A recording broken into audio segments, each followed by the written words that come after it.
Revelation 9 is divided into 3 sections. Revelation 9, 1 through 7. The abyss opens. The 5th trumpet gives a fallen star the key to the abyss, whose smoke darkens the sky and releases locusts-like tormentors.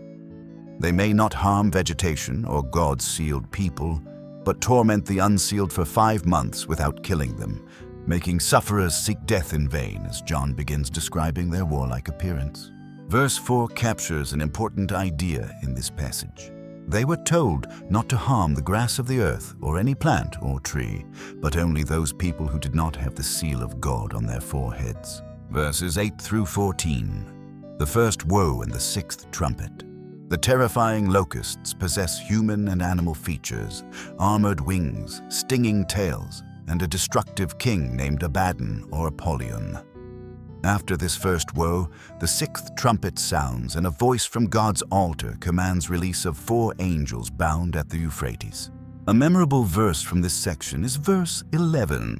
They had as king over them the angel of the abyss, whose name in Hebrew is Abaddon and in Greek is Apollyon, that is, destroyer. Verses 15 through 21. The mounted army and unrepentant humanity. 4 prepared angels and an immense mounted army are released to kill 1/3 of humanity with fiery, smoky, sulfurous plagues from the horses' mouths and tails. The survivors still refuse to repent of demonic idolatry or their murders, sorcery, sexual immorality, and thefts. The verse to notice here is verse 20.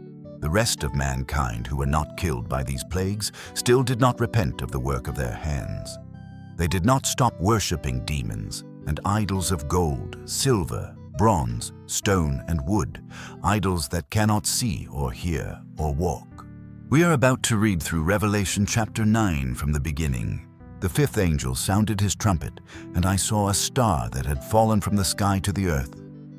The star was given the key to the shaft of the abyss. When he opened the abyss, smoke rose from it like the smoke from a gigantic furnace. The sun and sky were darkened by the smoke from the abyss, and out of the smoke locusts came down on the earth and were given power like that of scorpions of the earth. They were told not to harm the grass of the earth or any plant or tree, but only those people who did not have the seal of God on their foreheads. They were not allowed to kill them, but only to torture them for 5 months. And the agony they suffered was like that of the sting of a scorpion when it strikes. During those days, people will seek death but will not find it. They will long to die, but death will elude them. The locusts looked like horses prepared for battle.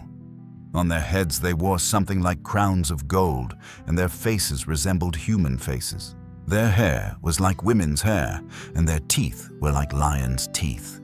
They had breastplates like breastplates of iron, and the sound of their wings was like the thundering of many horses and chariots rushing into battle. They had tails with stingers like scorpions, and in their tails they had power to torment people for 5 months.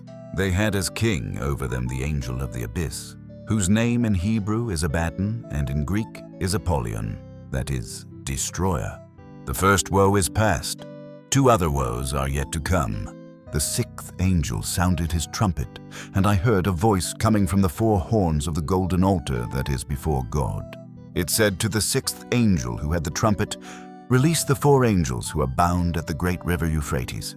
And the 4 angels who had been kept ready for this very hour and day and month and year were released to kill 1/3 of mankind.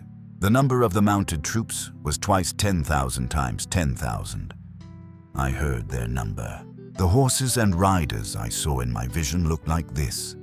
Their breastplates were fiery red, dark blue and yellow as sulfur.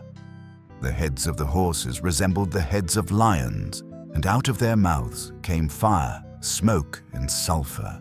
1/3 of mankind was killed by the 3 plagues of fire, smoke, and sulfur that came out of their mouths. The power of the horses was in their mouths and in their tails, for their tails were like snakes, having heads with which they inflict injury. The rest of mankind who were not killed by these plagues still did not repent of the work of their hands. They did not stop worshipping demons and idols of gold, silver, bronze, stone, and wood, idols that cannot see or hear or walk. Nor did they repent of their murders, their magic arts, their sexual immorality, or their theft.